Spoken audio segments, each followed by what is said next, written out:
Ini Redmi 12. Sudah 2 minggu saya menggunakan HP ini. Saya merasa tuh Xiaomi sudah berubah. Xiaomi bukanlah Xiaomi yang dahulu. Nah, apa aja itu yang membuat Xiaomi berubah akan saya bahas di video ini. Dan apakah Redmi 12 menjadi HP yang layak untuk dibeli? Tonton video ini sampai selesai. Halo semua, selamat datang di channelku bersama dengan saya AMG. Sebelum saya lanjut ke pembahasan tiada pernah bosan, saya butuh dukungan dari kamu semua, khususnya ini buat kalian yang belum subscribe, ayo dong subscribe channel ini, lalu aktifkan juga ya bel notifikasinya. Untuk kamu semua yang menonton, jangan lupa menekan tombol like. Bagian yang menjadi ciri khas HP Xiaomi, khususnya Redmi angka series ya, dimana itu selalu menghadirkan chipset yang berbeda dibandingkan generasi sebelumnya. Dan biasanya itu chipsetnya ini termasuk kategori keluaran terbaru, bahkan bisa menjadi yang pertama. Saya ambil misalkan itu saat itu Redmi 9 dengan MediaTek G80, lalu ada Redmi 10 dengan G88 ya, dimana saat itu juga harganya terbilang murah ya. Dan itu juga berlaku untuk yang HP-HP Xiaomi keluaran di Indonesia. Kalau saya salah mohon dikoreksi. Nah, Redmi 12 ini menjadi HP Redmi angka series pertama yang menggunakan chipset sama seperti generasi sebelumnya, yaitu MediaTek Helio G88.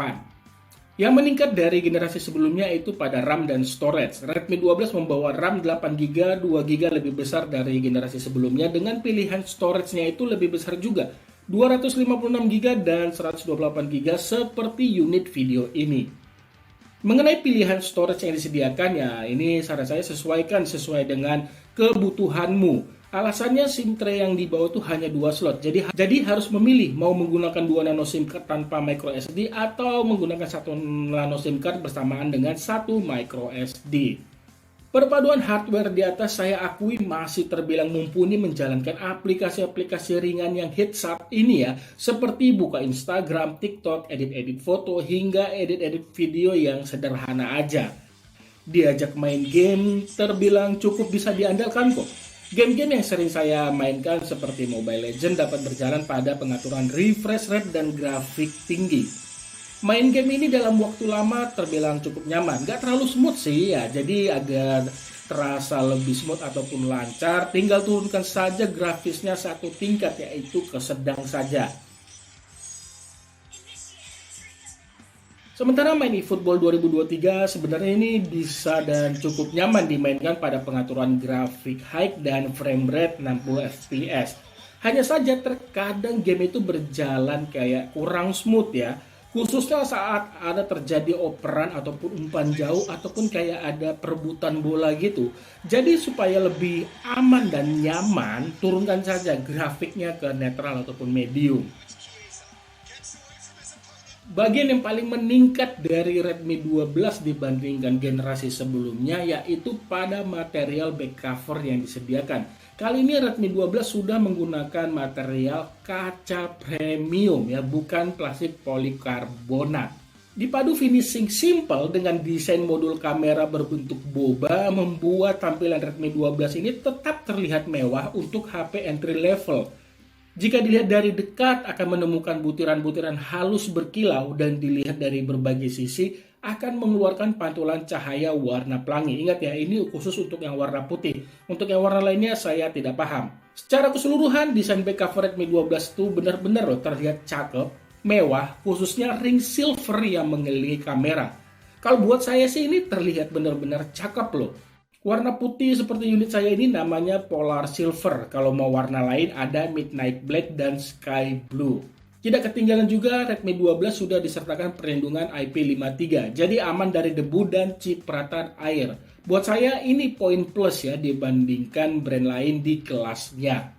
Mengenai interface, kehadiran Air Blaster sebagai pengganti remote barang elektronik itu masih ada ya.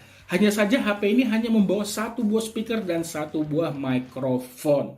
Ya benar banget ya, Redmi 12 ini hanya membawa 1 buah speaker saja. Tapi kalau buat saya sih mengenai kualitas audionya ini masuk kategori cukup bagus ya. Tidak cempreng, intinya masih enak kok mendengarkan audio apapun, baik itu musik saat bermain game ataupun menonton film. Saya ambil contoh ini suaranya.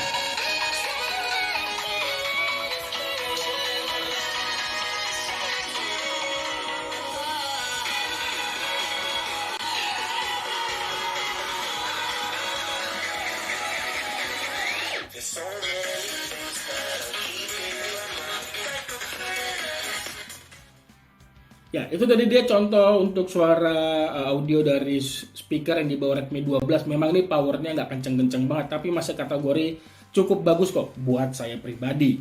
Selain itu ada juga sensor sidik jari untuk membuka kunci layar. Redmi 12 sudah menggunakan sidik jari itu pada sisi kanan yang menyatu dengan tombol power. Respon bacanya ini termasuk cukup cepat dan akurat. Cakep di sisi desain, Redmi 12 juga menghadirkan hal yang sama pada sisi depan, yaitu layar. Redmi 12 sudah membawa layar model Punch Hole. Layar seluas 6,79 inch sudah termasuk memberikan tampilan yang terlihat lapang. Dipadu panel IPS LCD dan resolusi Full HD Plus memberikan tampilannya ini terlihat dengan warna yang benar-benar cerah serta tajam. Nyamanlah dari sisi visual saat saya menikmati konten apapun termasuk menonton video ataupun bermain game. Apalagi nih ya, layar Redmi 12 sudah bersertifikasi Widefine L1 sehingga mampu memberikan tampilan HD saat menikmati film-film di Netflix ataupun sejenisnya. Kecerahan maksimal 550 nits masih memberikan tampilannya ini cukup terlihat saat saya harus gunakan pada area outdoor siang hari. Dukungan refresh rate 90Hz selalu saya aktifkan agar memberikan tampilannya ini selalu terlihat halus saat saya hanya sekedar swipe layar. Secara keseluruhan, Redmi 12 ini berhasil memberikan desainnya ini benar-benar terlihat cakep, lalu benar-benar compact dan cukup solid di genggaman. Mengenai softwarenya sendiri, Redmi 12 sudah menggunakan tampilan termuka MIUI 14 yang berjalan pada Android 13. Dari segi tampilan tidak ada yang saya keluhkan. Sementara mengenai iklan yang hadir di HP ini ya di MIUI itu tetap masih saya temukan, khususnya saat saya buka aplikasi bawaan Xiaomi. Tapi buat penggunaan saya sih itu bukan menjadi masalah karena sangat-sangat jarang saya buka aplikasi-aplikasi tersebut. Kelebihan dari software Redmi 12 yang dimana Redmi 12 ini akan mendapatkan pembaharuan selama Android 2 kali ya, jadi bisa ke Android 15 serta pembaruan dalam sistem keamanan ini selama 3 tahun. Sekarang saya pindah ke bagian kamera. Redmi 12 hadir membawa 3 buah kamera belakang. 50 megapiksel sebagai lensa wide ataupun lensa utama, 2 megapiksel sebagai lensa makro, dan ada lensa ultrawide 8 megapiksel. Kehadiran lensa ultrawide benar-benar menjadi poin yang bisa saya bilang sih terunggul ya dibandingkan HP dari brand lain. Karena ya biasa ya HP brand lain itu belum ada yang mau memberikan lensa ultrawide untuk HP mereka di kelas entry level. Sementara untuk satu kamera depannya ini beresolusi 8 megapiksel. Mengenai fitur kamera sangat disayangkan sih ya, Redmi 12 tidak dibekali mode Pro, lalu mode naiknya juga tidak bisa digunakan pada kamera depan, dan tidak ada mode dokumen yang berguna buat penggunaan saya ya, biasanya untuk scan file-file ataupun dokumen. Mengenai hasil foto seriusan loh, di sini saya suka ya, kayak benar-benar ini mengalami peningkatan dibanding generasi sebelumnya. Foto terlihat cerah, warna fotonya ini benar-benar terlihat natural dan tidak terlihat pucat. Detail fotonya juga cukup dapat. Ini berlaku sih ya di kondisi yang dalam arti banyak cahaya ataupun outdoor siang hari.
Urusan daya tahan, Redmi 12 mengandalkan baterai 5000 mAh. Daya tahan dengan penggunaan saya diselingi main game sekitar 1 jam ya. Screen on time yang saya dapat itu hampir 8 jam. Kalau penggunaan santai itu bisa di atas 10 jam. Buat saya sih daya tahan selama ini sangat-sangat bisa diandalkan. Kecepatan pengisian baterai ya saya melihat sih di sini Redmi 12 main aman aja. Masih fast charging 18 watt di saat brand lain bisa memberikan fast charging lebih cepat. Membutuhkan waktu 2 jam lebih mengisi baterai hingga penuh. Dari semua penjelasan saya tadi ya, satu poin kekurangan dari HP ini kenapa sih nggak diberikan yang namanya NFC ya. Buat saya sih fitur tersebut mulai dibutuhkan penggunaannya khususnya di Indonesia pastinya. Seperti saya juga itu benar-benar butuh. Sekarang masuk kesimpulan, berdasarkan penjelasan saya dengan menggunakan HP ini selama 2 minggu, saya tuh melihat Xiaomi ini belum pada jalurnya yang dulu ya, yang dimana selalu menghadirkan spesifikasi wah khususnya pada performa, tapi harganya terjangkau. Di sini Xiaomi melalui Redmi 12 ini membawa performa yang standar, tapi sisi wahnya ini pada desainnya yang benar-benar terlihat meningkat ya. Plus storage juga 256 GB. Jadi ini Xiaomi ini sudah kayak berubah haluan. Tidak mementingkan performa lagi dalam arti ya performanya sudah cukup lah untuk HP entry level. Tapi dibagusin dari tampak visual ya sisi desainnya. Ini sih seperti kayaknya sih hampir 11-12 yang dilakukan HP-HP brand lain seperti Odoo dan Vivo. Yang dimana mereka tuh pasti mengedepankan sisi desain dan terlihat biasa aja di sisi lainnya ya. Apakah layak dibeli atau enggak sebenarnya sih tergantung kebutuhanmu masing-masing ya. Kalau kamu ingin mencari HP di bawah 2,3 juta tapi mementingkan performa, ya jelas sih Redmi 12 ini bukan menjadi pilihan utama untuk dibeli. Tapi kalau kamu ingin mencari desain yang benar-benar premium, terus daya tahan baterai kuat, layar yang bagus, performa yang bisa diandalkan untuk keseharianmu kecuali buat main game-game berat, dan kameranya ada ultra wide, saya sih berani ya merekomendasikan Redmi 12 menjadi HP yang layak untuk dibeli. Semua itu sih menurut pendapat saya. Kalau kamu punya pendapat lain, boleh menulisnya pada kolom komentar di bawah. Itu aja yang bisa saya bagikan di video ini. Terima kasih banyak sudah menonton dan mohon maaf nih bila ada kekurangan di video ini. Like jika kamu suka video ini. Sampai ketemu di video saya selanjutnya. Akhir kata saya pamit. Bye!